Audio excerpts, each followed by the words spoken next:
Hi everyone, welcome to the LittleBigPlanet 2 Speedrunning Guide by PPJ and me, Rabid Jellyfish.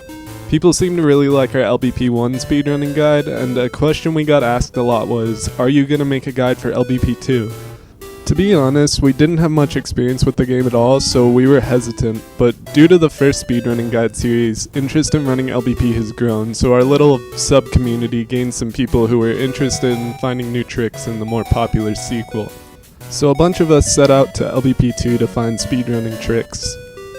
And to be honest, we didn't find much at first. Media Molecule was a lot more careful with their level design, so a lot of the older tricks like corner jumping didn't give us the same flexibility they gave in the first game. For a little bit we thought all hope was lost, until we started thinking cooperatively. We started finding two-player strats left and right, and we finally realized that a co-op run of the game would be considerably faster than a single-player run. Therefore, this guide is going to mainly focus on co-op runs, so find a friend who's good at the game and get them to watch this guide with you. We will talk about solo strats too, so don't worry if you have no one to co-op run with, but we may skip a couple solo strats due to co-op strats being faster. We aren't going to bother talking about the solo parts that are done as intended, so if we just completely skip over something for solo, just assume you need to beat the level as intended. This video is going to talk about the main rules for running LBP2, as well as the basic, most useful tricks in the game. First, we recommend that you watch these videos from the previous series if you're not familiar with the terminology, because some of the tricks do carry over. Most notably slope jumping, co-op jumping, bunny hopping, and leapfrogging. Remember that sacrificing yourself when your partner is far ahead of you is a good idea too in lots of cases. So the main category of LBP2 speedrunning is New Game Plus, meaning you don't need to delete your save file every time you run the game. This also means you're allowed to place stickers in some levels to use power-ups you wouldn't have been able to use on a clean save file, as well as skip the pod cutscene at the beginning of the game. However, you still need to play each level as you would on a new save file. This means you need to beat every main story level in order, including the cutscene levels, starting from the introduction and ending at the boss level. You can quit to the pod as soon as you trigger each scoreboard, but it has to be clear that you triggered the scoreboard for your run to be valid. Timing starts as soon as you're able to move your sack person in the introduction, and ends as soon as you trigger the scoreboard after beating the final boss. Like I said, you need to enter all the cutscene levels as well, but if they're skippable, you're allowed to skip them from the main menu after entering them. So to recap, in New Game Plus you beat all the main story levels, including cutscenes, in order, starting from the introduction and ending at the end of the boss level. When you're running co-op online, sometimes you'll have connection issues. If a player disconnects, the host should just keep playing alone, and the disconnected player should try to join again as quickly as possible. So make sure you don't have auto reject turned on in the pause menu. Just make sure the host is the one that records the run. The run won't be valid if the player recording isn't present for the entire run. So on to some basic tricks. Like I said, watch the previous videos to learn some useful stuff. Co-op jumping and leapfrogging are more or less the same as in LBP1, although the physics are slightly different. For co-op jumping, the grabber needs to be a little more gentle with the dragging than you'd need to be in LBP1. It's hard to explain, so you'll just need to practice it and get used to the physics. The process is the same though. Jumper jumps, grabber grabs, drags, and lets go, and jumper jumps again. The problem is you can only co-op jump if the grabber isn't wearing any power-ups. Grappling hooks prevent you from dragging strongly, Grabinators pick the jumper up entirely, and the Cakeinator, well, yeah. Now, you can't co-op jump with the Grabinators, but you can still gain extra height with them. You probably knew that you can throw your partner around using them, but when the person being held jumps, their jump speed will combine with the vertical speed of whoever is holding them. That means if the person holding jumps, and the person being held jumps right after, you'll essentially get a super jump with double the power of a normal jump. This is especially useful with bounce pads, since they give the holder so much extra vertical speed. Might as well talk about this now since it's such a simple level. This is the beginning of your run. Like I said, timing starts as soon as you can move, right as Stephen Fry is saying LittleBigPlanet. The basic things to focus on in this level are slope jumping on downward slopes, edge jumping on edges to get extra speed, and leapfrogging when you can if you're playing co-op. Try not to leapfrog on grabbable floor material though, or you might grab the floor instead of the person in front of you, which will slow you down. If you mess up a leapfrog, it's not really worth it to slow down to close the gap to keep trying leapfrogging, unless you're really consistent and fast with them. Other than that, it's basically a straight shot to the finish. You can try to get a boost off the arcade machine from the way it wobbles back and forth, but you're equally likely to get a boost in the opposite direction. Careful of jumping up the stairs here, although you're not at risk to lose that much time. In co-op, the cutscene at the end of the level starts when only one of you reaches the trigger at the end, so don't worry if you're far ahead or behind your partner at the end. Once you reach that trigger, you just have to watch this cutscene, then skip the next one after it loads, and you're free to start Rookie Test. We'll cover that in the next video. See you then. Hi everybody, welcome to the first real level-specific episode of the LBP2 Speedrunning Guide. Today we're going to talk about Rookie Test. At the beginning, head right and edge jump off these books when possible to get extra speed. Use the airtime to quickly open your poppet and check to see if you have the stickers and decorations option highlighted, because you're going to need to use that very soon. Just make sure you highlight it and close the poppet before you land so you maintain all your momentum. When you get over here, open up the stickers menu and grab the sunglasses, which should be automatically highlighted, and place it on the sticker sensor as fast as possible. This will allow you to skip the hold to retry portion and save a couple seconds later on. If you're running with a friend online, it's a good idea to have the game leader do all the poppet work to avoid lag. Also, while player 1 is working on placing the sticker, player 2 can grab and drag them to the right to keep everyone in motion and save a second or two. Head over to the right and run through all of DaVinci's tutorials. When you see the green book over here, make sure you go right, not left, since you placed the sticker to avoid the hold to retry tutorial. Over here, place the correct stickers as quickly as possible. LBP2 is very generous with the auto selection, so as soon as you place one sticker correctly, the next one should be automatically selected when you go back to the poppet. If you don't have much lag, it could be a good idea to coordinate with the other player to place different stickers at the same time. But lag often makes this not much faster. When you get over here, you'll usually have to wait for DaVinci to catch up. However, in co-op, you can do 3 really quick co-op jumps to reach these 3 prize bubbles before he gets there. These bubbles aren't super easy to reach though, so it's best to focus on getting the middle one early, if any. It is possible to reach the bubbles when you're alone, but it's much harder. You need to stand in the back layer and jump and land on the left side of the gap like this. When you've landed, hold right to trip over, then jump again to do a race gate style high jump. Again, the middle bubble is the most important for saving time, so try to aim for that one first. If you miss the 2 bubbles on the side, you can set yourself up in the back layer, line yourself up with the prize bubbles, and move forward a layer as soon as the bounce pad is exposed to bounce straight into the prize bubble. In co-op, each of you can do this on opposite sides to get them at the same time. Aiming yourself to get the top 3 bubbles is a little tricky and takes a bit of practice. You'll usually want to reach the bottom 2 bubbles in one pass and the top bubble in another pass, though you can get all 3 at the same time in co-op if you coordinate. To reach the lower bubbles, you'll want a lot of horizontal speed, so you'll want to basically be moving away from the angled bounce pads when you hit it. To go higher, you'll want to kind of be moving towards the angled bounce pad. This is because the bounce pads work by giving you a whole bunch of velocity in the direction the bounce pad is pointing without affecting your velocity in the direction parallel to the bounce pad. Flat bounce pads are kind of like automatic bunny hopping machines. They keep you off the ground without slowing you down to the left or right. Angled bounce pads work the same way, but, well, angled.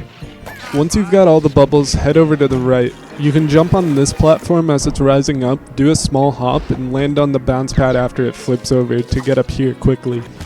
In co-op, this is probably a good place for whoever's behind to pop themselves to catch up in a bit. Finally, jump up these books, dialogue jump when one of you gets around here to keep your momentum, and quit to the pod when you've reached the scoreboard.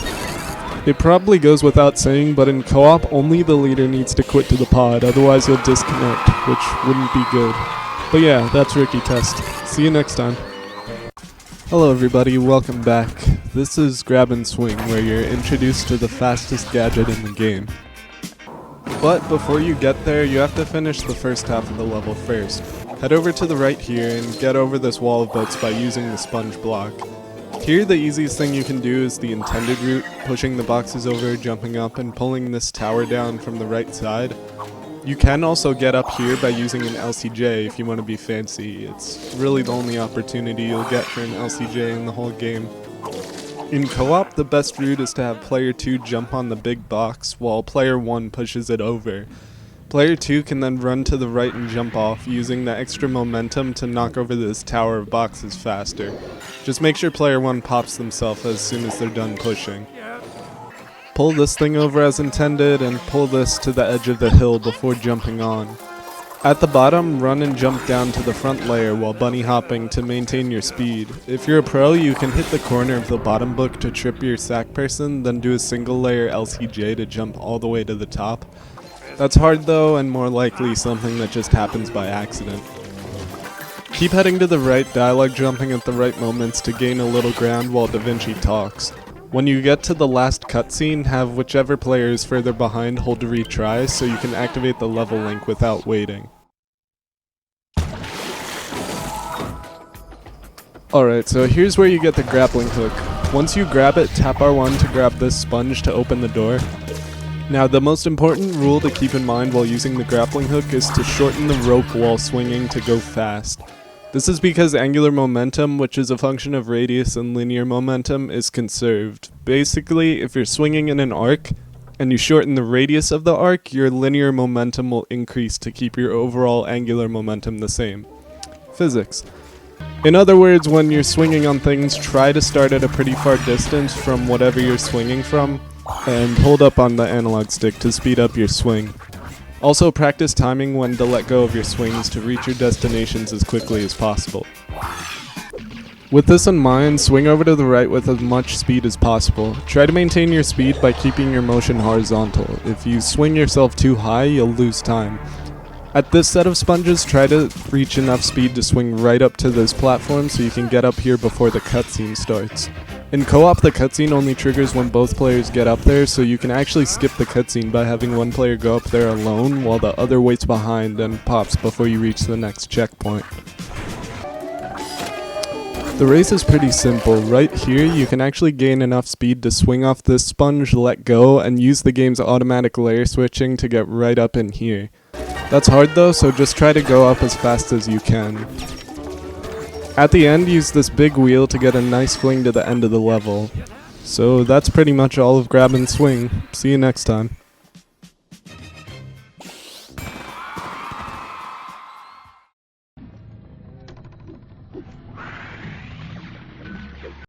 Hi everyone, welcome to Grapple.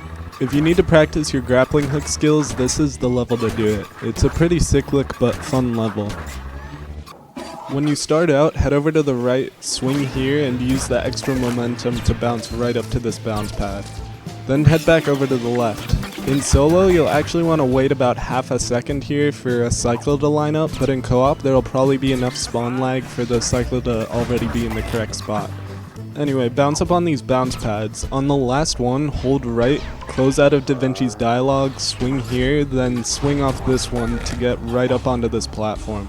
The timing of the cycles is very important to getting this right, and it's pretty challenging, but getting this just right can help skip some cycles later on. Next, swing across here, then climb up here. You can actually hop up on this sponge to get up here early, but it doesn't save a whole lot of time. Over here, you can use some tricky swinging to gain a bunch of momentum, maintain it with these bounce pads, and swing right over to the checkpoint. Just remember to hold up to gain speed when you're swinging with the grappling hook. It's also a good idea to lose a bit of your momentum before hitting these bounce pads though, because if you go too fast, you'll bounce up and hit the electricity here and die. Keep heading to the right, gaining as much momentum as you can with swings and being careful not to die. At this part, you can swing on these sponges to skip a few cycles. Near the checkpoint though, it may be a good idea to wait depending on which cycle everything is on, because if you go too early you might be in a bad swinging position and won't be able to get much speed. Again, try to move as horizontally as possible since that's the direction you're heading.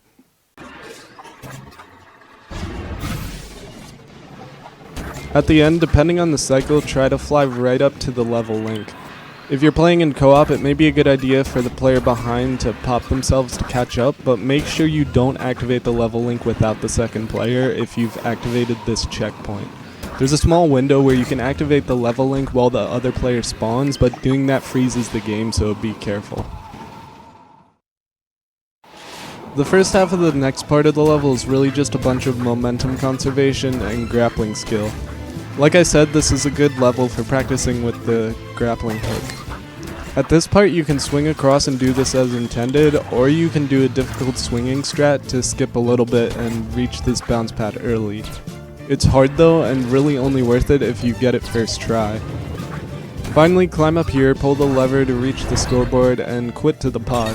It's a cyclic level, so it's a good idea to practice a lot and really become familiar with the cycles and how you can use the grappling hook to overcome them. It's hard to explain every little detail about this level, so it's good to try it yourself. See you next time. Hey everyone, this is Bravery test. The scoreboard is actually to the right, but it's blocked by, well, not much.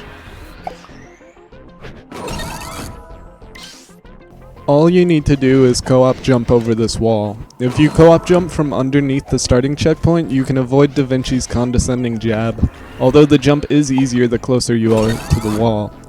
Make sure you don't hit this candle because it will kill you.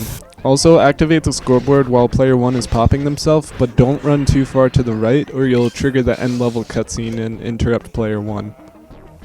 So that's really it as far as co-op goes. You can't really do this in solo, so you're gonna have to go through the whole level if you're alone. But don't worry, we're nice people, so we'll explain how to do that too. First thing to do is activate the sticker trigger here. This activates a bunch of grappling hook pedestals and changes the layout of the level in a way that makes beating it much faster, so it's kind of important. Then bounce up here, head over this way as fast as you can. If you want to save frames, you can use the grappling hook here to stop yourself and make bouncing up quicker, but it's tricky unless you practice it a bunch. As you slide around this bend, use the grappling hook to swing back to the left with lots of speed. Try to land on the bounce pad to stop yourself, but you'll likely have lots of momentum, so stopping will be hard. Up here you can do a lot of corner cutting and small speed boosts using the grappling hook. When you're shot out of the cannon, try to slow yourself down so you don't crash through the ceiling like normal. If you land over here, you can avoid the mess the ceiling makes, and you can get into this hole a lot faster. Then bounce and swing through here, trying to maintain as much speed as possible by hitting the bounce pads at as small of an angle as possible. At the end here, try swinging yourself higher than this pile of boxes, but lower than the pile behind it. This will keep you in the front layer and allow you to grab onto the wheel without hitting this wall here. As you approach the end, jump at this line on the ground so you can reach the scoreboard before the ending cutscene finishes. So yeah, it's a fun level in solo, but in co-op it takes just seconds to complete. Practice your co-op jumps. See you next time. Hi everyone, welcome back. Final Test is another level that isn't really worth going over for solo runs. It's mostly intended. However, there are some strats that make it faster in co-op. First, try to dialogue jump right out of the spawner to get to the bounce pads while Da Vinci speaks. Then head over to the right. One of the players should wait on the left side here while the other continues on, jumping here to keep moving through the cutscene. In co-op, pull the two levers at the same time. In solo, pull the rightmost one first and run over to the second. Once both levers are green, one of you should run over and jump on the button as soon as it's available. While the player that pressed the button is running back to their lever, the other player should be able to pull their lever again. Once they do that, they should run back to the button to be ready to press it when the other player pulls their lever. At this point, the grappling hook should pop up. Now, what you'll actually want to do is lose a life here by hitting the electricity. I'll explain why in a bit. Both of you should grab grappling hooks, run back to your respective levers, and pull them when possible. Just make sure you don't get flung up into the electricity when the levers swing up. Finally, the player on the left side of the screen should grapple to the final sponge to beat the boss. Run to the scoreboard, but this time don't quit to the pod. Wait for the score to show, then press start and hit continue. This will cause the next cutscene level to load automatically, which is faster than returning to the pod and loading it from there.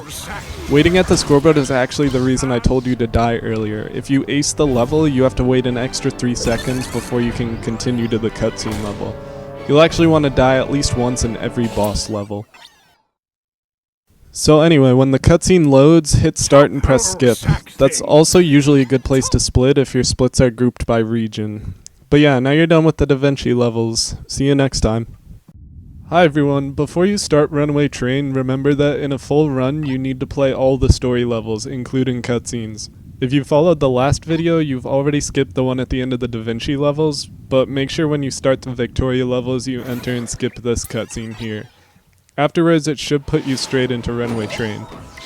This level is really uninteresting to run solo, but with another sack person there are a lot of speedy tricks you can do. When you start out, run to the right through the Grabinators, and then tap R1 when you get to this box to lift it up and run under it. Make sure the player in front is the only one to tap R1, otherwise you'll accidentally grab each other and get hung up. Along this straightaway, player 1 should pick up player 2. This way you can skip the block stacking part here by just jumping up here and throwing player 2 to the top of the steps. Wait a bit before popping yourself though. The sign that flies by above the train is only triggered when both players are present, so if you wait a bit before popping, player 2 can pass the obstacles without having to dodge the sign. Go down here and player 1 should run straight for the door while player 2 throws the box to open it. Player 1 should grab one of these jellies, run through here, throw it at the button, and then bounce up. Then grab this box and hit it against the button to continue as intended. Now, depending on how quickly you got here, you can attempt a really tricky throw to get your partner to the next checkpoint. Grab your partner, do some quick hops up here, then try to jump and throw them over the sign. You can throw them straight to the next checkpoint where you'll respawn after the sign hits you back into the deadly gas to the left. It may be a better idea to wait for the sign to pass instead of attempting this because it's pretty risky for the sake of saving a few seconds. It's a fun strat though. Spam R1 to get down through here. Make sure you and your partner stay in separate columns, otherwise you'll accidentally grab and throw each other instead of the cakes. When you get down here, player 1 should pick up player 2, run to the right, and throw right when they reach this point. If you aim it correctly, player 2 will bounce on the bounce pads and reach the next checkpoint while the cutscene plays. It's pretty consistent with practice. After the cutscene, player 1 should just run off the train to spawn at the next checkpoint. At this point, player 2 can throw the jellies at the enemies and clear the way while player 1 is spawning, then you can both jump across. The next set of enemies can be beaten by throwing a player across. Just make sure you aim for the enemy bubbles so your friend reaches the other side safely. Once you're both regrouped at this checkpoint, pick up player 2 and hop on the bounce pad. Player 2 should then jump out of player 1's hands for a super high jump, then get up on top of this cart. They can then run straight across to skip the obstacles inside. It doesn't save a ton of time, but it's not hard, plus it looks cool. Finally, with one last trick, you can kill this boss in one cycle. Grab a player, jump on the bounce pad, and throw them at the top bubble while you run into the bottom one. You can then land in here and pull the lever really quickly. Then just run to the scoreboard to finish the level. Make sure you see the scoreboard trigger before quitting to the pod though. The end of this level is really laggy sometimes, so even if it looks like both of you are at the scoreboard, it isn't always actually the case. Just be careful and you'll be fine. See you next time in another co-op heavy level.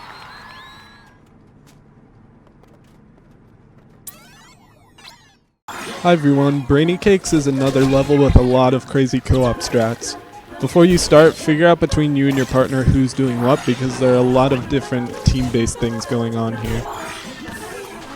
Go right when you start out, but if you're playing co-op, ignore the cakes. Instead, pick up the other player, hop on the bounce pads, wait a bit, and toss them the rest of the way across the pit. If you throw them from around this height, they can bunny hop over to a cake and use it to traverse the other pit. If you want to be riskier, wait a little longer to throw, and the other player can use these bounce pads to make it across the second pit without the cake. It's tricky and requires some coordination though. Take out this enemy with a cake, and again pick up the other player before jumping on this bounce pad. After hopping on 2 or 3 enemies, toss the other player to the next checkpoint while you fall into this pit. Again, after spawning out of the checkpoint, jump at the edge of this pit and throw them across. In case you haven't noticed, there's a whole lot of skipping cakes in this level. Here, do a Grabinator jump to get a player to the top level, What they can then do is hop across the head of this middle enemy to get past the top enemy. However, make sure you wait until the middle enemy's brain is pointing to the right. If you try to jump on when the bubble is facing you, you might accidentally kill it and lose your platform across. The backup in this case is to kill the enemy down below and let your friend by, then have them throw you over this wall. Either way, the lower player should then either pop themselves or run into this enemy so the top player can continue. In single player, you can do the same skip by setting up a cake here and jumping up from it. It's harder than a Cakeinator jump in my opinion, but it's there if you want to go for it. Again, kill this enemy using the cake, then throw your friend across this pit. Make sure you wait for a safe cycle though, or you might throw your friend to their doom. Over here, do another friend throw from as high as possible after jumping off this top bounce pad, and they can make it all the way across. Here you can do a small skip. Jump up here from this tiny ledge in front of the checkpoint and either throw your friend against the slope or do a Cakeinator jump to get them up here. They can then jump up here and run forward in the back layer. If you do this quickly, it saves time over the intended route. As your friend is running on the path above, you can follow them down below and kill yourself in the pit here to keep the camera centered on them. Since you'll probably be alone at this point, use a cake with the spoons to catapult up. The further you are on the edge of the spoon, the higher up you'll be launched, so you can actually jump up 2 spoons at a time by staying close to the edge of the spoons. If possible, skip this checkpoint so your friend doesn't spawn. You can continue up without any delays. When you get up here, wait for the far right plate to start moving down and jump and throw your friend across. If you try to throw them at any other time, you'll probably end up hitting one of the plates and die, so be careful about this cycle. Down here, throw a cake at the bubble, jump on the bounce pad, and do another friend throw to the next cutscene. The player further behind should then jump down here while the other player bounces to the next checkpoint. Finally, you just need to survive this last part, then quit to the pod when you reach the scoreboard. Fun level, but be sure to practice it a lot. See you next time.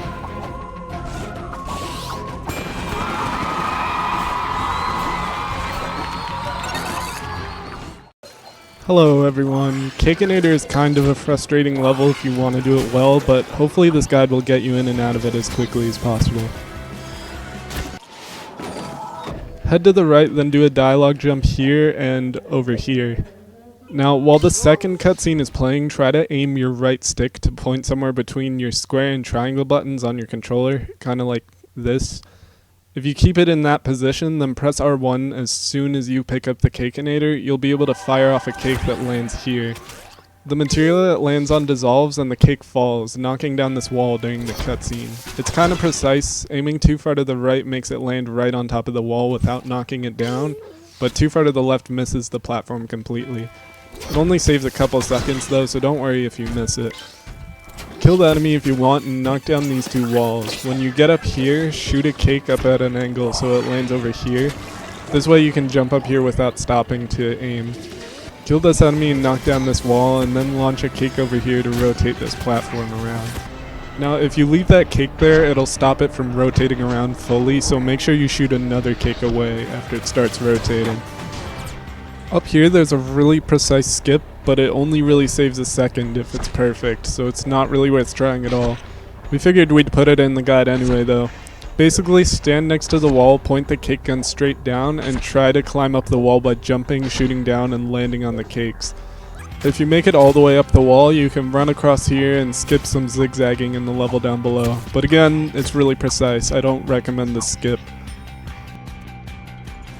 The intended route is, well, intended. There really aren't very many tricks to do here except trying to shoot the cakes as fast and accurately as possible. The cake gun really takes a lot of practice, so as frustrating as this level is, you may want to do a lot of ILs to build up the muscle memory to handle the cake gun properly. Also, if you're playing co-op, using the cake gun can really become chaotic, so it may be best to only have one player do all the cake shooting while the other follows along, staying out of the way. At the end of the level here, you can jump to the scoreboard without having to wait for the cutscene to finish. You'll either want to jump right before these pipes, or try to do a good slope jump off this slope to make it to the scoreboard with enough speed. In co-op, it's useful to have one of the players die beforehand so you don't both have to make this jump at the same time. After you trigger the scoreboard, quit to the pod. See you next time. Hi everyone, welcome to Current Affairs. This level is pretty cyclic, so it's not too hard, but there are a couple tricky parts. When you start out, try to jump to gain a little distance during the dialogue. Run to the right and make sure you don't hit this electricity. If you got the dialogue jump early on or can manage to gain some speed with edge jumps, you can reach this enemy before it flips back around. Again, over here, avoid the electricity. Make it through this part up here safely. It's possible to make it past both electric fields without stopping, but you have to be pretty accurate to pull it off. So sometimes it's a good idea to wait for the second one. At this part, it isn't absolutely critical that you go fast since you have to wait for this electricity later on to make the elevator work. It's worth noting that you can skip some of the bounce pads here though. At the elevator, try to time a jump so you can dodge the second elevator but curve around and land on the floor above. It's kinda tricky. Just make sure you don't jump too far to the left or the second elevator will slam dunk you to the floor. Over here you can do a co-op jump to get to the top floor really fast. In single player you can also wait for this enemy to come back, then jump on its brain when it flips over to boost yourself up like this. If you've been keeping up with the cycles and you haven't messed up, again, you really don't need to hurry here. If you have catching up to do, you can lightly hop across these platforms to skip a cycle, like so. On these platforms, try to time a jump so you can get a higher boost and you can make it up to this checkpoint earlier. Then jump on these enemies to bounce across this pit. If you get a really good jump here, you can actually bounce across 2 enemies at a time, but this is really risky.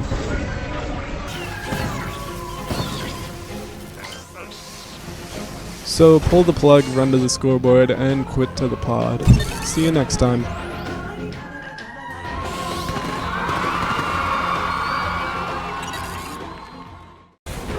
Hi everyone, Klong is a pretty easy boss in co-op, but a little tricky in solo.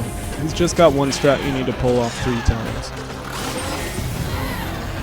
The strat in co-op is pretty simple. When you get out of the elevator, each of you should grab a cake. Make sure you're standing far enough left that the debris from the wall doesn't hit your cake and destroy it.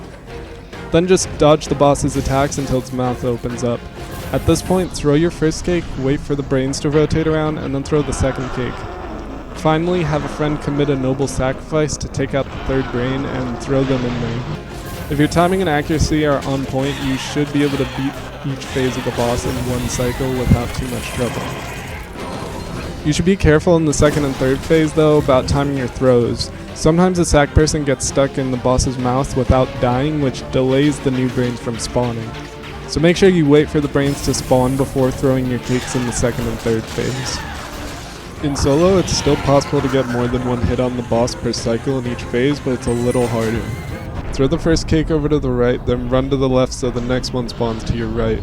Push it over to the right a bit so another will spawn, but run back to the left before it does so it spawns to your right again. Do the same thing to get a third one, and push all 3 over to the right. After avoiding the boss's attacks, you can throw all 3 and beat this phase of the boss in one cycle. You can do the same thing for the second phase too. The third phase uses more or less the same strategy, but the bounce pads make pushing the cakes over a lot trickier. A way to make this easier is to spawn more than 3 cakes and to just use the extra cakes to push the 3 you'll actually use past the bounce pads, like this. But again, it's tricky, so it'll take some practice to be consistent at. Make sure you die at least once in the boss fight. This won't be a problem in co-op since you're throwing your friend to their death, but in solo, death abuse is a good idea after the third throw in each phase to warp back to the elevator. After beating the boss, you'll spawn at the scoreboard, and like in Final Test, you won't want to quit to the pod. Wait until the score shows so you can hit start and continue straight to the cutscene, which you can then skip. So that's it for Victoria's levels. See you next time.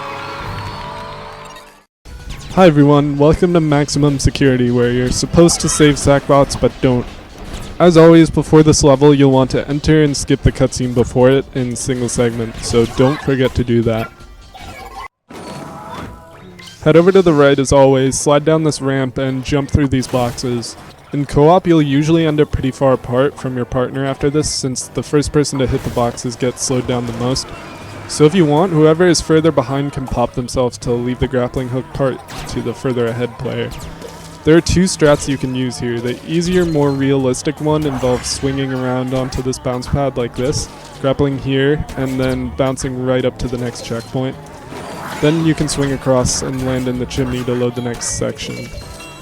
The more difficult strat, which saves around 3 to 5 seconds over the easier route, involves swinging onto this bounce pad, letting go with the grappling hook at around this angle, flying over onto this bounce pad without losing too much speed, and using your momentum to land on top of the factory. Standing over here triggers the next section to load. To be honest, I don't recommend this trick. It looks cool, but the risk is not worth the tiny time save unless you're doing IL world record attempts.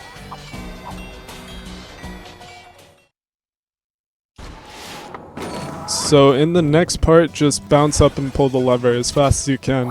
When you run back over to the right, make sure Clyde follows you. Sometimes he stops here if you run too far ahead of him, so make sure you stay close. On the elevator, wait until you see this red light, then jump over to the right. You'll gain so much extra height that you'll escape the trigger that makes Clyde follow you, which lets you skip some dialogue up ahead. In co-op, you can pick up the Grabinators and throw each other ahead to gain a little extra distance. These bounce pads on the walls are mainly to prevent Sackbots from getting stuck, but you can also use them to gain some nice speed. Hit this one and bunny hop over to the lever. If you tap R1 just long enough, you can flip the lever and let go before the cutscene starts, which sends you further to the right. Again, you're supposed to be saving these Sackbots, but that's slow, so just ignore them. Hit this bounce pad down here and bunny hop across these pits. Careful with your timing so you don't fall in though. In this area, you'll only have one Sackbot to throw out the button, so use it as quickly as you can to enter the next area. In co-op, you can Grabinator jump up to the button to avoid the randomness of the Sackbot. Head over to the right, jump across and pull the lever. Using the bounce pad to do so is optional, but it's easy to mess up here. When you pull the lever, hit the button to open the door to the right. In co-op, one of you can run through the door early while the one who hits the button pops himself, if you want to save some time. Again, use this bounce pad to get a little extra speed on the straightaway and bounce up here. Be wary of the enemy's fireballs. It's easy to get sniped if you're not careful. The checkpoint placement, enemy placement, and camera make this part really tricky with two players. Just try to stay together to the best of your ability. So hit this button to open the door. This is another really good spot to throw your partner ahead. Through the pipe, make sure you switch down a layer to avoid these bounce pads and keep all your speed. The most optimal way of doing this next part is to free the Sackbots with this button, chase them to the left, and quickly throw both of them across the gap before they fall. If they both clear the gap, they'll both be able to hit this button, opening the door twice as fast. You can throw your partner across too, but they're likely to scare the Sackbots away if they aren't careful. Hit this bounce pad if you want and hop over here. You can either use this bounce pad platform as intended, or you can be fancy and co-op and do a Grabinator jump to get up here. Go through the pipes and pull the lever to free these Sackbots and throw them up in here as intended. In co-op, you can actually throw your partner through too, and they can throw Sackbots up into the trigger to up the counter a little faster. In this final stretch, use the bounce pads to bunny hop your way to the end. Make sure you bunny hop over this bounce pad in particular though, or you'll bounce up here and lose all your speed. At the end, make sure you have at least one Sackbot so you can trigger that end sequence. And that's pretty much it. See you next time.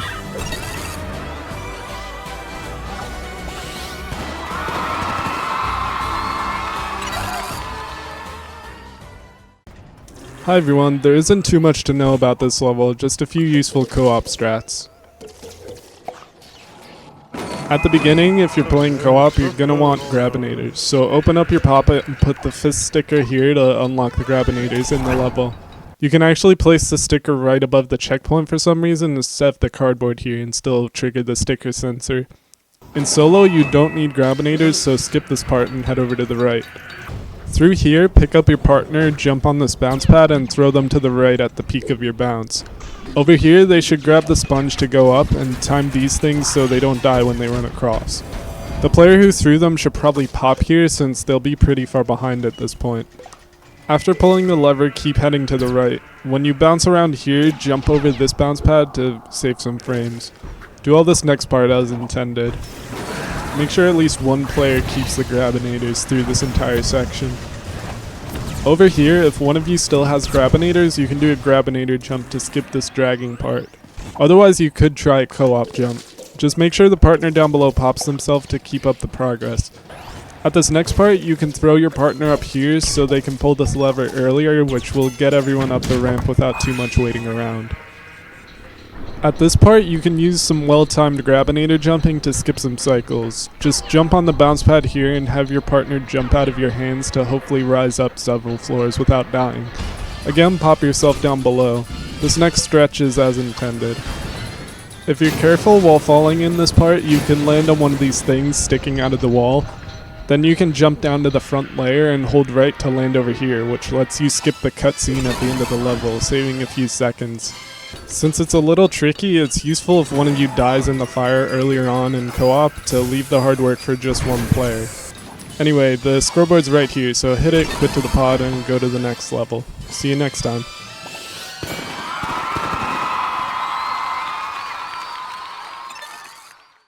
Hello everyone, welcome to Bang for Buck. There's some tricky co-op strats to learn in this level. If you're running solo, you'll want to put a sticker on the sticker sensor to get the bomb launcher. It'll let you blast your way to the finish much faster. Just work your way through the level using it to clear walls and destroy the flamethrowers. However, in co-op, you're going to want to skip the sticker sensor because you'll want to use the Grabinators later on. Over to the right, hit this button, wait a bit, and hit it again to spawn 2 bombs. Throw the first one to blow up the wall and carry the second one over to the second wall. This way you don't have to wait for a timed explosive to clear the way. Instead, you can just clear the wall instantly. Down through here, there's a small skip you can do by throwing your partner up here from the back layer. Then they can jump up, run over, and bounce up while you pop yourself. It's possible to get stuck up in here, but if you're thrown from the ground floor, it probably won't happen. At the next obstacle, you can either grab a bomb and hide in this alcove, or you can stop moving, drop the bomb, and roll it over to the right underneath the beam. Then use it to clear the way. In co-op, you'll want to make it to this point without dying, so you both have Grabinators. Do a Grabinator jump onto this small ledge, then switch to the middle layer so you can jump up and grab a bomb. The middle layer is important because if you try to grab it from any other layer, you'll knock the bomb off its rail and fall to your death. As usual, the player down below should pop themselves. Do the next part as intended, just bait the enemies into clearing the way as fast as possible. If you've made it here without losing the Grabinators, you can save a bunch of time by throwing your partner over this ledge. This will often lead the flamethrower into shooting the bridge immediately, knocking down the stack of bricks and allowing your partner to pass through really quickly. Just pop yourself before they get to the level link and you can proceed to the next part of the level really quickly. If you lost the Grabinators or you're playing solo, you'll have to do this as intended. Bait the flamethrower into blowing up at least 2 of these blocks, then get it to blow up the bridge. Keeping the Grabinators up through this point is really challenging, but it has a pretty decent time payoff. The next half of the level only has a few minor tricks to worry about. Head over to the right, pulling the lever on this box to make sure your path is cleared. You can jump across this pit without pulling the bridge down, since like the earlier level you don't need to worry about saving Sackbots. If you're fast, you can make it over this rotating thing without waiting, but you have to be pretty close to perfect early on to make it. On these bounce pads, you can kinda clip the side to get an early bounce, like so. Just make sure you aren't too risky and accidentally hit the bottom bounce pads. Over here, grab an impact explosive. The explosive can actually hit this key and explode, so try to grab the key by jumping towards it and turning your back to it so you can hit it before the bomb does. Then blow up the wall and pull this lever over to the left. In solo, you'll need another bomb here, but in co-op, you can actually throw your partner through this gap in the bombs in the middle layer to skip a cutscene. Again, up here, pull the lever on the box to keep moving forward. This whole section isn't anything new, just make sure you're careful and don't die to the electricity. At the end, you can do some death abuse and blow up because the checkpoint here automatically activates. Just wait a bit for the bounce pads because they'll be on a cycle that's too late for you to jump on. So when they wrap back around, jump on and bounce up. After that, it's just a straight shot to the finish. Edge jump when you can to gain some speed, and be careful of the angled layout of the bombs at the end here so you don't trip up. Speed through the pipe and try to slide along the outer curved surface to get some speed and some nice bee hops to the end. See you next time.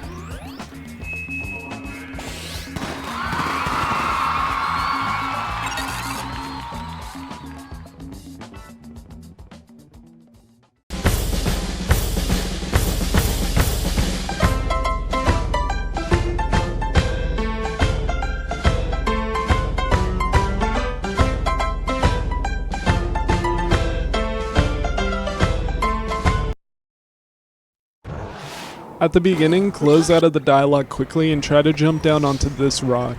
You can then jump up over this big pile of debris and make it over here quickly. Anywhere else and you're likely to end up getting stuck. If you can get past this machine quickly, you can jump straight across here without waiting. If you're too slow at the beginning, you may need to wait a bit for the fire to fall so you don't die. Over here you can do a small skip. When the elevator reaches the top set of arrows, jump up onto the bounce pads and grab a sponge. Then you'll want to let go of the sponge when you're above here. This will force you to switch to the front layer, getting you around this wall and straight up here without having to do the slow climb. In co-op, it's a good idea for you to stagger your jumps so you grab different sponges and don't get in each other's way. Pull the two levers and wait for the Sackbot rope to form. Run across here, don't worry too much about the smashing thing since you can just jump past the second and third from the front layer. If you and your co-op partner are far apart, it's a good idea for the one behind to jump into the fire so you can trigger the floor to open up quicker. Keep heading right, make sure you jump over this pit since that's where the two-player section is, you don't want to go down there. Edge jumping is your friend in this whole part, just don't overshoot your jumps and fall into the fire.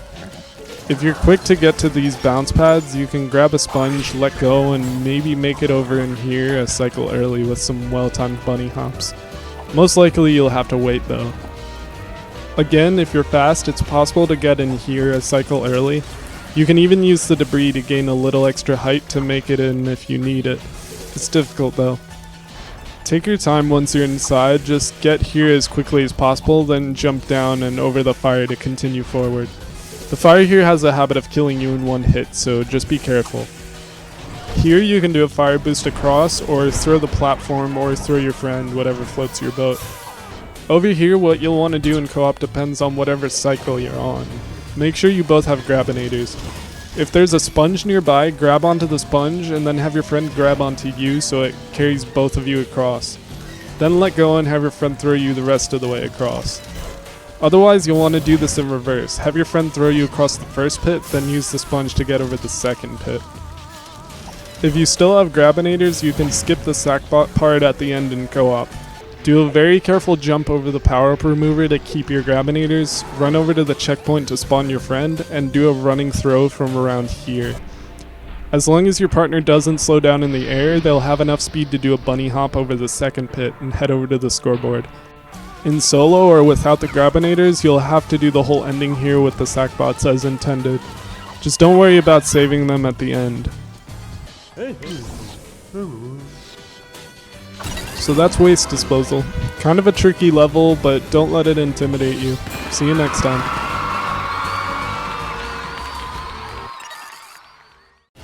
Hey everyone, there isn't a whole lot to say about Fowl play. The first half is actually on a cap. The chicken chasing you slows down the closer you are to it, but if you can get away as quickly as possible and keep your speed up using the grappling hook, you can keep the chicken at its top speed for as long as possible. Watch the video to see a route you can use. It doesn't have to be executed perfectly, since if you're fast, you'll usually have to wait at the end of the section for the chicken to catch up anyway.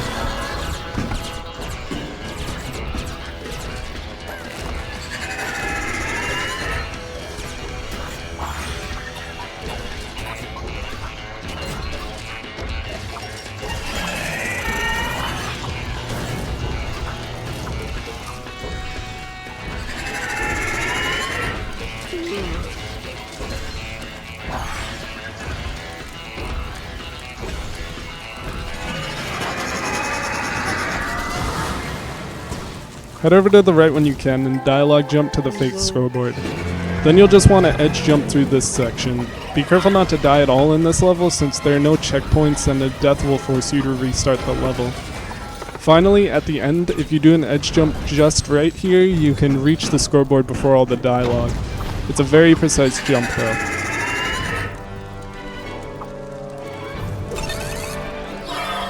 In co-op, make sure one of you dies at some point though. Just never both of you at the same time. Again, you'll want to skip the level ace notification on the scoreboard.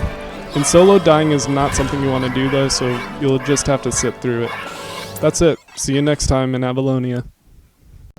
Hi everyone, welcome to the first level with an obnoxiously long name. Here you'll use 3 different types of vehicles to get through the level. They've all got their own quirks you can abuse in speedruns. Another reminder that you need to enter the first cutscene and skip it in single segment runs.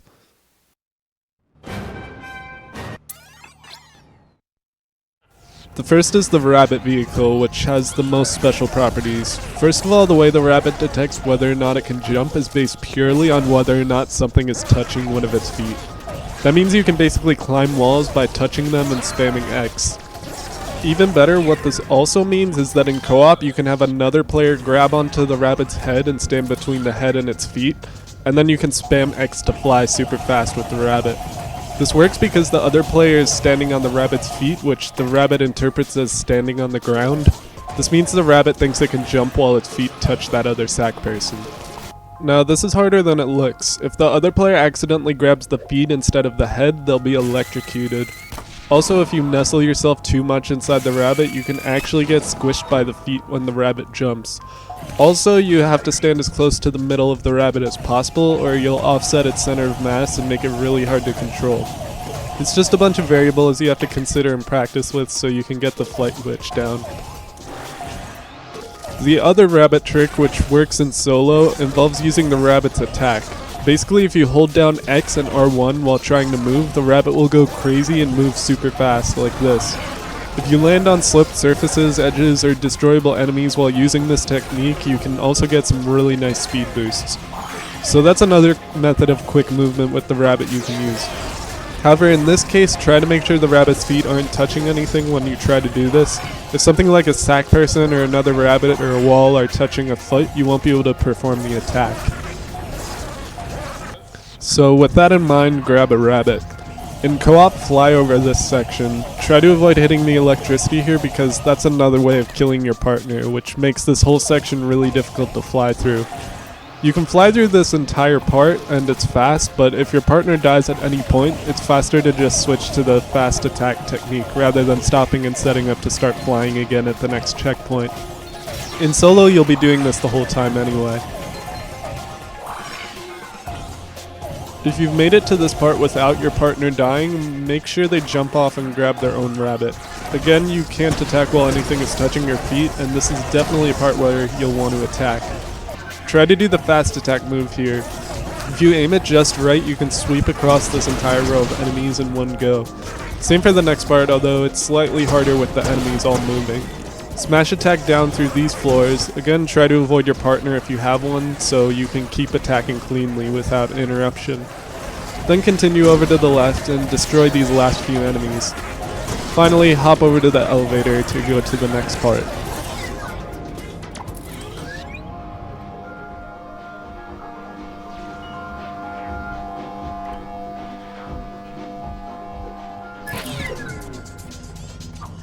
So everyone should grab a dog vehicle down here and pretty much do all this as intended.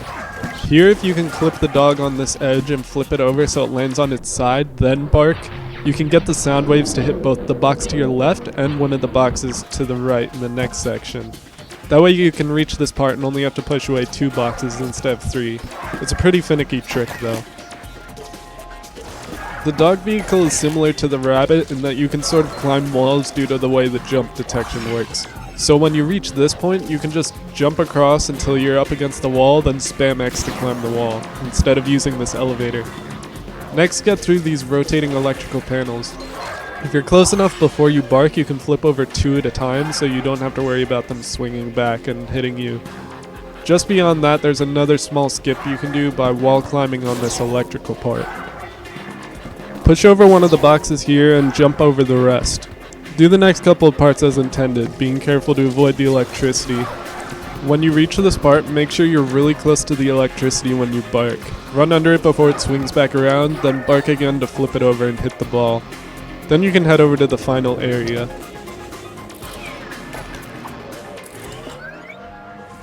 The trick with the hamster is really just to spam R1 in the direction you want to go to get speed boosts. Try to time them so that you can hit the destructible walls without getting stuck. After this last checkpoint, count the number of walls you've destroyed. After the 5th one, you'll want to jump and boost. This way you'll be ejected from the vehicle during the dialogue. And if you get enough speed from the boost and aim it correctly, you'll fly to the end of the level. The tricks you learned with these vehicles will be useful later on in the run. Well, not for the dog, but be sure to practice using everything else. See you next time. Hey everyone, pretty much right after PPJ uploaded that last video, he found 2 ways of skipping a huge chunk of this level. These are only possible using 2 sack people, but it is allowed in solo runs by switching your controller number. As long as you don't use more than 1 physical controller, it's fair game. The fastest way starts at the very beginning. Right at the start of the level, place the race sticker at the very top of the cardboard like this to summon the race gate. The host player should wait behind and the other player should run over and stand on the race gate's platform. With everyone in position, use the sticker selection tool to pick up the sticker you just placed. This will send the race gate back away, sending the player standing on it flying across the level. The reason you need 2 players here is because without 2 players to keep the camera angle wide, the sticker sensor will go off screen, which you don't want to happen. Unfortunately, the player standing on the race gate will fly off the screen so fast they'll end up dying from being off the screen.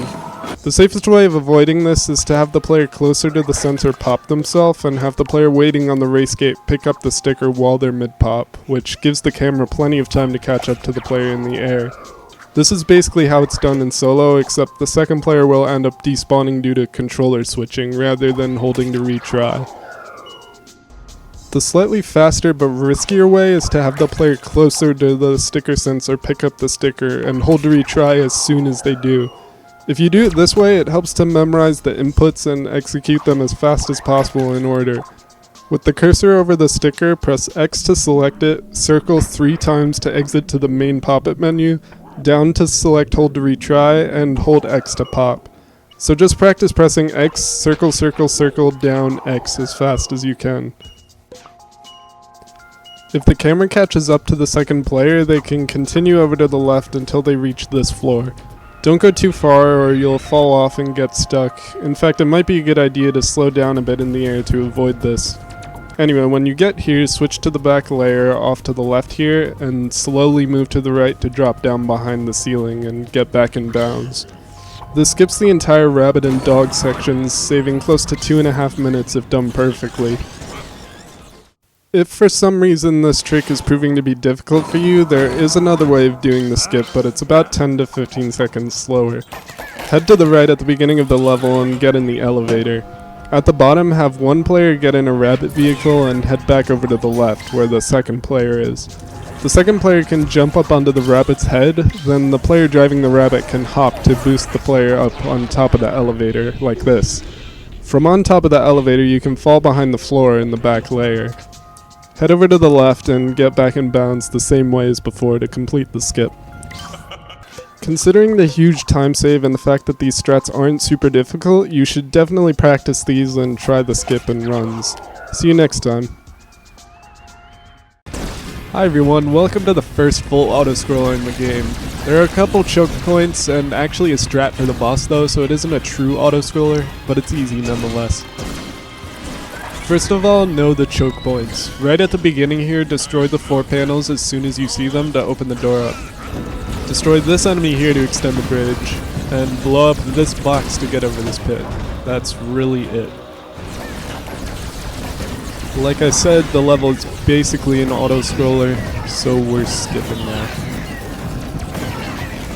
When you get up to the boss, you actually don't want to put your target over its eye and just spam X. The boss covers its eye when you hit it, so you'll only get single hits if you try to kill him that way.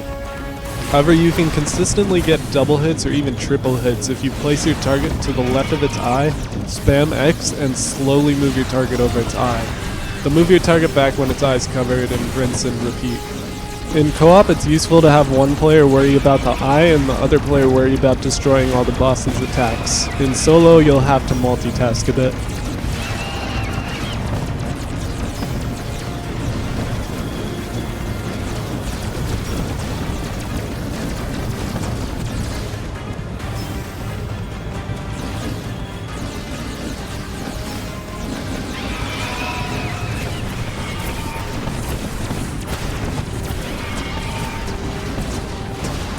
That's really it. Don't spend too much time practicing this level. See you next time.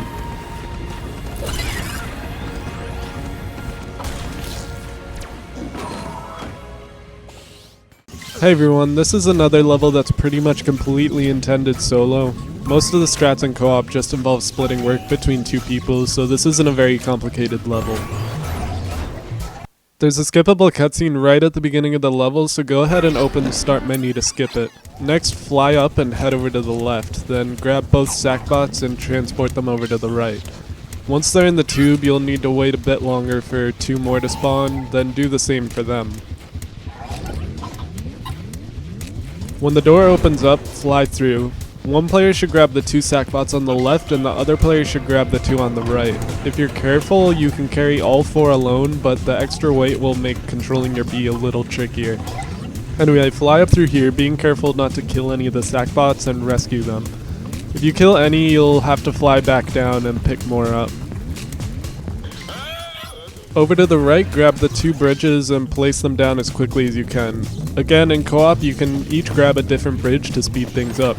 Don't worry about the electricity through here, it barely does any damage, so you can just fly straight through. Grab the 2 Sackbots here and drop them on the conveyor belt down below as soon as you can. In solo, wait for 2 more to spawn before making another trip, or in co-op, have the other player grab the first while you go back and grab the second. The timing for one to drop actually depends on RNG here, so take your time if you need to. Fly up through here. One player should fix the bottom pipe and the other can fix the top and middle one. If you kind of squeeze yourself behind the grabbable material and push it while grabbing it, you can move it in place a little faster than if you were to just pull it. Grab these Sackbots and fly through these obstacles. One player can grab all 4, or you can split up the load in co-op for more control.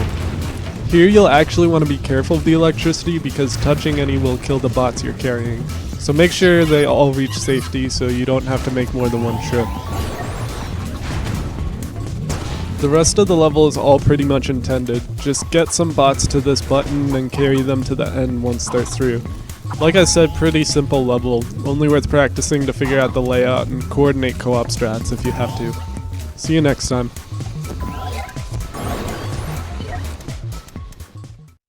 Okay, when you start this level, spam X as fast as you can and you're good. It's an auto-scroller. You'll be fine. See you next time.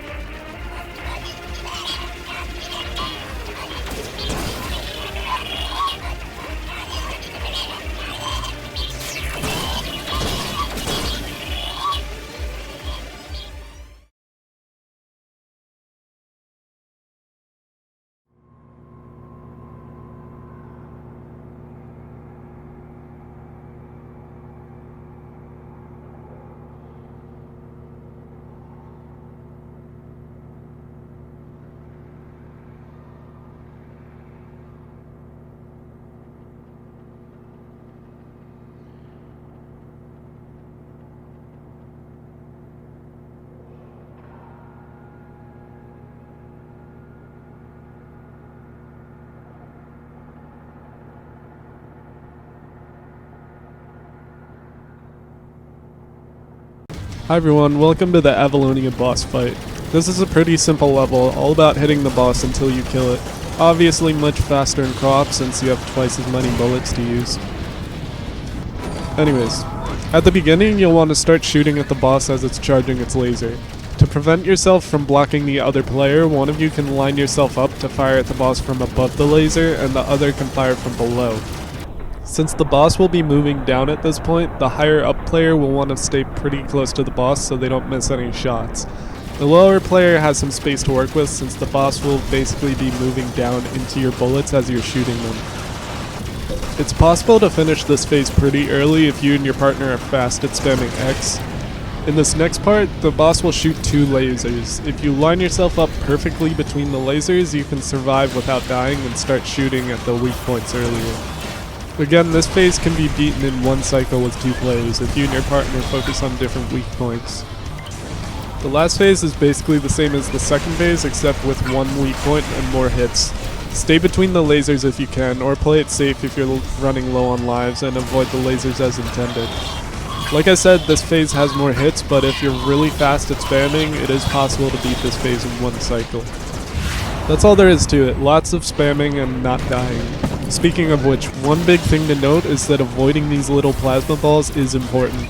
They seem small, but if you ignore them, it's easy to die to them, so pay attention and try to avoid them. At the end of the level, don't quit to the pod as usual in boss levels. Press start to continue, then skip the cutscene and head over to Eve's levels. See you then.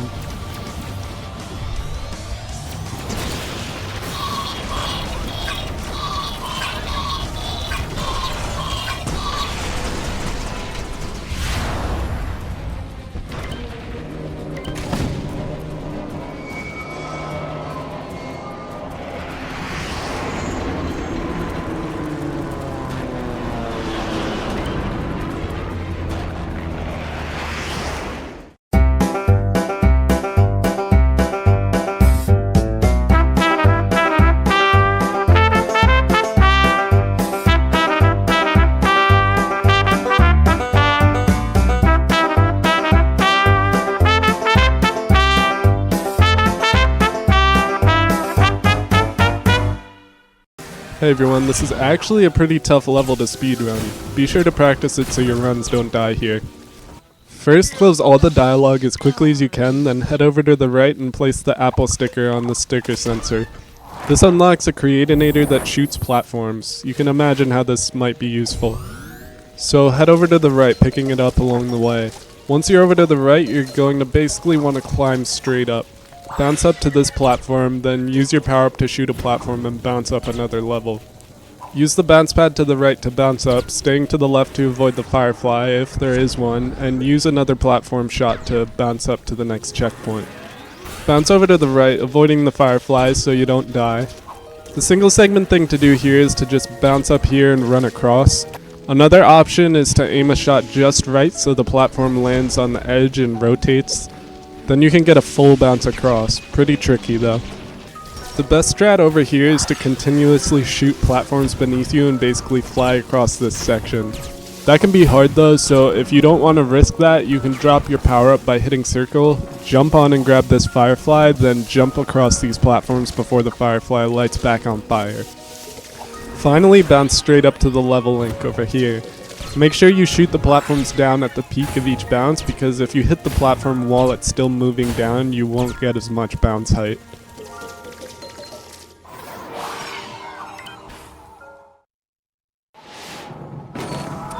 The beginning of this level is pretty cyclic and slow. Just take your time as you bounce up here. When you get to the grappling hook part, try to swing yourself up on top of the elevator. You can do this by either building up lots of speed and swinging around and up, or by just staying on the edge and trying to pull yourself up.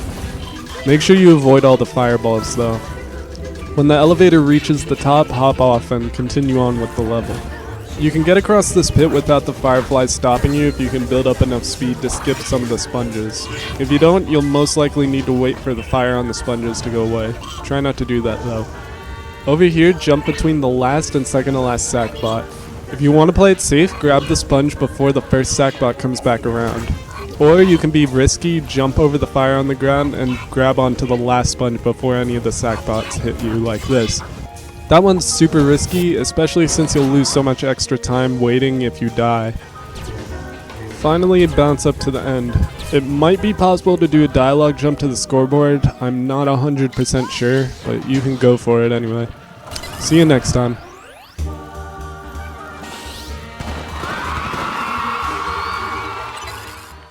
Hi people, welcome back. This is Patience or a Virtue. Step 1 is to close out of all the dialogue as fast as you can, then drop down and grab the water cannon. Make sure you're in one of the front layers to pick it up. Sometimes you'll land behind it and miss it. But anyway, as you head over to the right, put out the fire on the elevator. You can do a dialogue jump as you leave the elevator if you jump early. The trigger for it is somewhere in the middle of this block. Ignore this platform and drop down here from behind it, then put out all the fires and head over to the right as quickly as you can. The fastest way to extend all these platforms is to fire off some water to the right, then switch to the back layer and shoot straight up to hit this platform. By the time you've done that, the rightmost platform will have extended and you can jump up without pausing. Before you can put out the fires here, you have to kill the enemies running back and forth, so make sure you fire at them first before trying to hop across. Don't worry about putting out all the fires, just put out enough to get across safely. Extend the bridge here, then there are a few things you can do. One is to grow the second path and climb up the intended way. The fastest thing to do is a good old-fashioned banana jump here, which will get you straight up to the next checkpoint. If you're in co-op, another thing you can do is help your partner up by shooting water at their feet. If they spam X fast enough, they can actually jump off the water and get extra height. Nothing too special to worry about through here, just go fast and don't die. You only need to extend 2 of the 3 stairs here to climb up, but don't worry about it if you get all 3 because it's not a huge time difference. At this ledge, you can drop straight down and land on the upright bridge, then jump across to safety. Be careful of any sackbots that might be chasing you through here. The part with the boulder is mostly just intended. As it's burning these bridges, try to jump to the side you're going to push it from in the next section so that you can push it where it needs to go as fast as possible. You can also push it faster by running towards it as you're shooting it, as well as by shooting close to the top of it to increase torque. And the rest of this is all pretty much intended. Only put out the fires you need to reach the scoreboard safely. Not that difficult of a level, but using the water cannon effectively may require some practice. See you next time.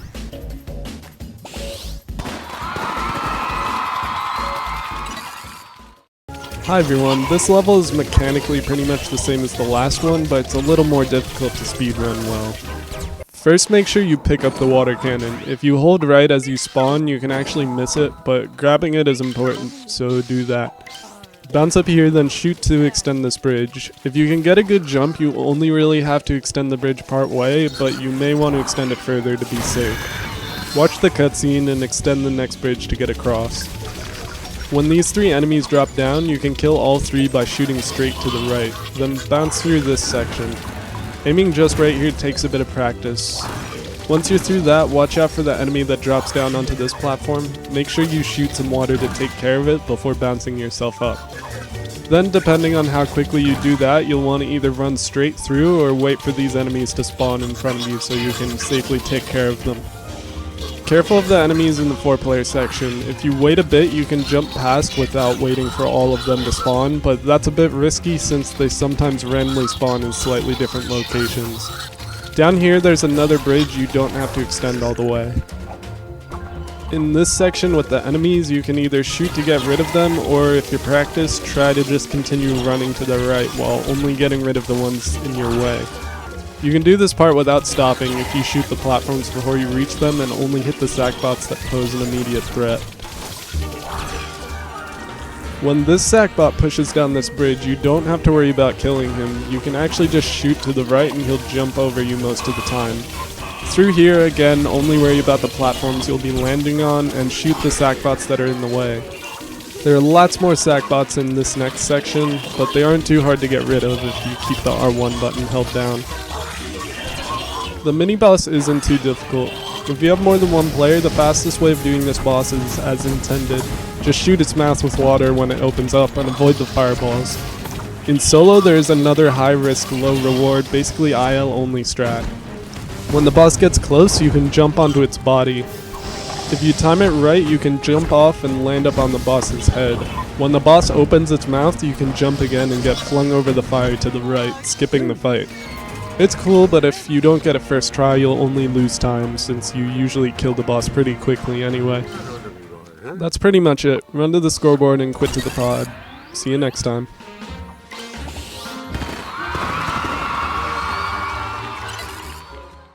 Hi everyone, this level is like a twin stick shooter without the second stick, so it's kind of annoying. Anyway, here we go. First thing to do is skip the cutscene at the beginning. Next, destroy the 3 walls to proceed, and then kill the enemy on the right to continue on to the boss. In co-op, the best way to play this level is to have each player control a different section of the field to avoid intercepting each other and grabbing the blood cell away from each other. This level will go a lot smoother if you coordinate. Anyway, the first phase of the boss can be beaten in 3 shots. First straight up, second straight down, and the third to the bottom left to finish it off. If you miss any pieces of the boss in those 3 shots, make sure you finish it off as fast as you can. By the way, hitting the boss's head doesn't kill it any faster, it only gives you bonus points. Your goal should be to eliminate all the smaller pieces as fast as you can.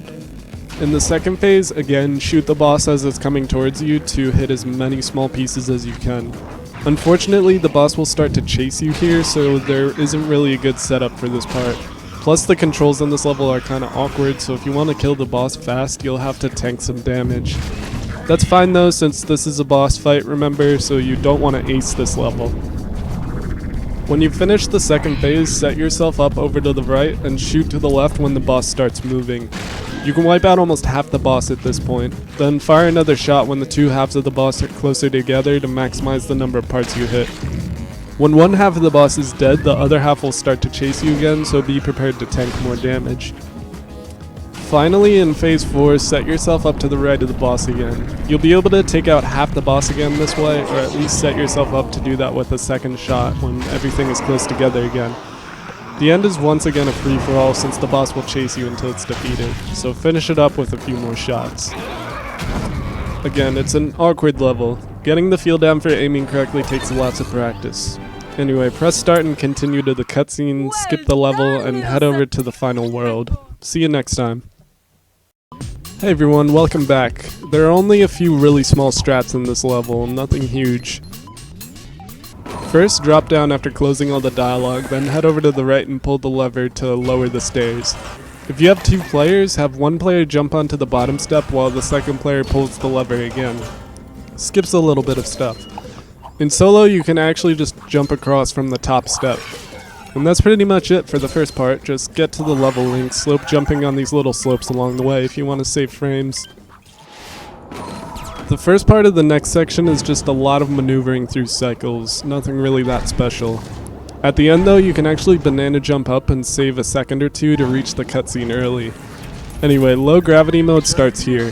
One thing you need to pay attention to is that when you do a high jump, then land, you'll bounce in low gravity.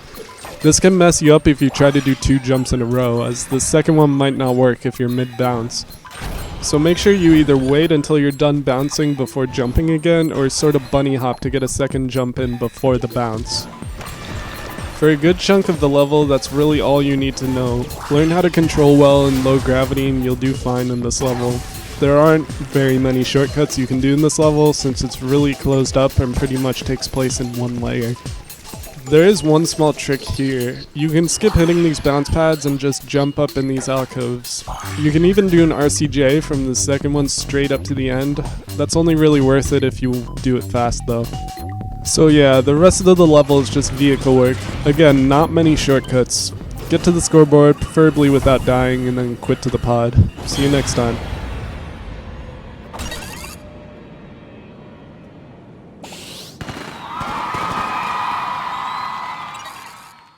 Hey everyone, this level is a co-op heavy level and is way more exciting than the last one. Let's get started.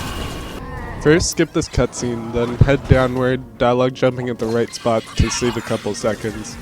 Now pick up your partner, jump, and throw them up here. You want to throw them above the Sackbot in the machine and into the bomb behind them so you can blow him up quickly, then continue onward. When your friend spawns at the next checkpoint, pick them up, hop onto the bounce pads, and have them jump out of your arms immediately after you hit the bounce pad to get a really high jump over the next tower. Then they should use the bounce pads here to jump over this Sackbot.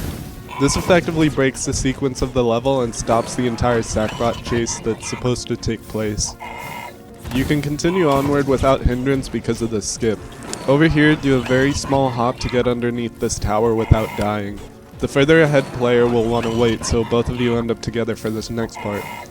You'll want to activate the tower in the next part, but without the Sackbot you're supposed to be chasing, there's only one other option. You'll want to pick up your partner, run to the right, and throw them before the cutscene starts. They'll fly over into the tower and start the bomb throwing sequence. Do that as intended, ignoring the fact that you're basically fighting your co-op partner. Once you're through that, spawn your partner and throw them through here. If they want to be risky, they can jump to the third platform without waiting, but it's a really precise jump that takes a lot of practice. The next part is basically intended, just get to the last platform as fast as you can, being careful not to die. It's actually best if your partner dies here to stay out of the way so you don't accidentally grab them instead of the bomb you're trying to throw back. Through here, grab your partner and run to the right. When you reach this circle and the material behind you, do a quick jump and throw. If you time it right, your partner will fly past the first giant Sackbot and trigger the second, sending them both after you. You can then run back to the left, kill the first one, respawn your friend, then kill the second one. Finally, throw your partner to trigger the dialogue here early. Then you can just head to the end and wait until you can get to the level link to start the next section. Grab a rabbit in the next section, and there's really nothing special you need to do other than the attack jump technique to move quickly and getting boosts off the enemies. This part of the level can get pretty chaotic, but it isn't that difficult. Watch the video to see how you can get through here effectively.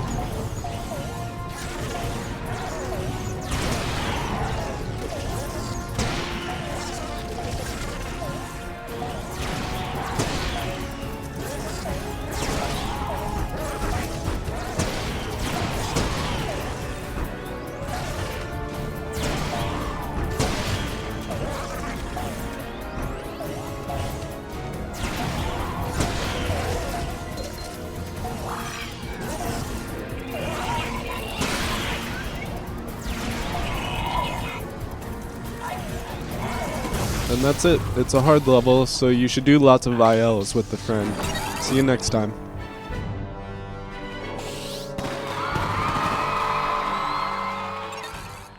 Hi everybody, welcome back. This is a pretty long level with a pretty long name. First, grab this bee with the grappling hook. You'll want to get a good swing with lots of speed, then grab this sponge to get in the correct layer, then fly past here, triggering the cutscene along the way. Now you don't actually want to fly too far because you might fall off the ledge and die, and even if you don't die, the Sackbots who come to help you may randomly despawn if you're too far away at the end of the cutscene, so be careful of that. Otherwise, lower these platforms and kill these enemies as intended. This part is as intended, as is the next part. By the way, when you destroy these spiked enemies, when you're on the ground, they'll chase after you. If they're too far away from your Sackbots, the Sackbots won't shoot at them. So make sure you make the enemy vulnerable to their shots, make sure they're close enough to your Sackbots, and then stay off the ground, or you might need to wait a lot longer than you need to. In this next part, you can do it as intended and get your Sackbots across to get through here. There is also a skip, although we haven't actually timed if it's faster or not yet. Swing across here, then get up to this bee. Try to time some swings so that you can launch up and land up here, then jump over to the left. You can bypass the barrier that your Sackbots need to destroy.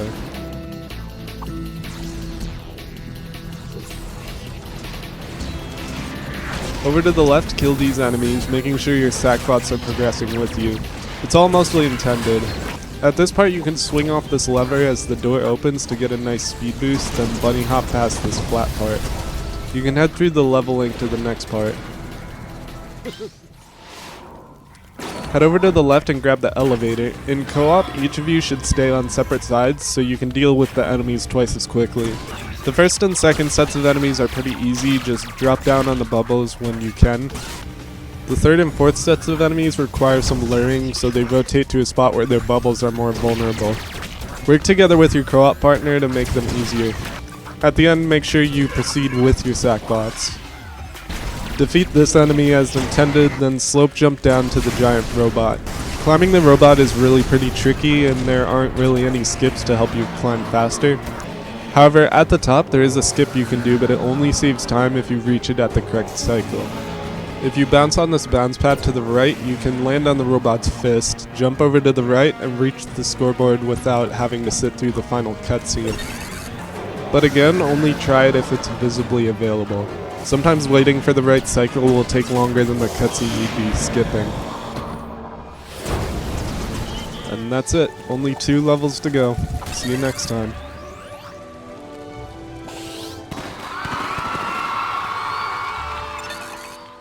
Hi everybody, welcome to the final auto-scroller in the game. For the bulk of the level, there's really nothing you can do to go faster.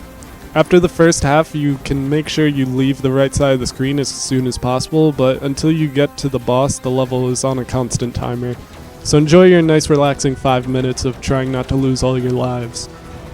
When you do get to the boss, in solo, you don't really have a choice but to spam X at the boss's weak points and dodge its attacks. The boss's attacks also block your bullets, so try to lure the attacks out of the way so you can keep a straight path to the boss open. Speaking of luring attacks away, in co-op, the attacks will always target the player who's highest up on the screen. So rather than trying to deal with the cluster of attacks flying towards you while the two of you try to attack the boss at the same time, a better strat is to have whichever player is faster at spamming X sit in front of the boss like this and spam X, while the other player sits at the top of the screen dodging the attacks. With this strat, you'll beat the boss in just a few seconds, depending on how fast your spammer is. But yeah, that's the level. Up next is the final boss, the last level in the run, and the last video in the series. See you then.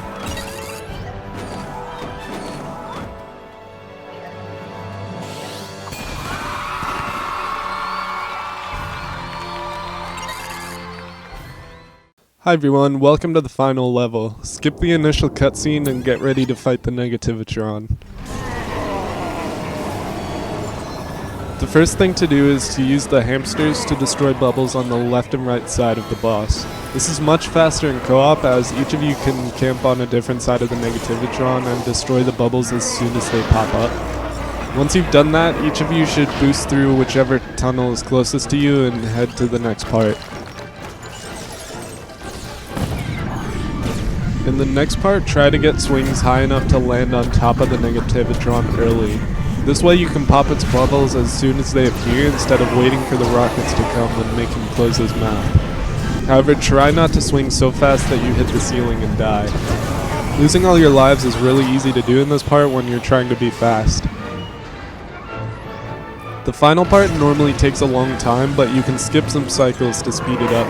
After dodging all the Negativitron's attacks here, pick up your friend and throw them across, hitting both bubbles in one go. On top of that, you can throw the cake where the original bubble would be and still trigger it as a hit, which jumps you straight to the fourth cycle, the fastest of them all. You can even do this in solo by switching your controller number to spawn a new player. This is legal in solo since you're using the same controller to control two sack people rather than using two controllers at once. So yeah, you can save lots of time here. Finally, wait out the last cycle and hit that last bubble from the left side. In the final section, bounce straight up into the bubble. No need to avoid the plasma since it's in a different layer. Timing ends as soon as the scoreboard is triggered. If you're playing co-op online, there's a good chance your game will crash instead of loading the final cutscene, but your run is over, so it doesn't matter anyway. So that's it. We hope you enjoyed the guide and that gets you into running the game. We put a lot of effort into it. Send us a message and say hi, especially if you want to get involved in the LBP speedrunning community. Thanks for watching.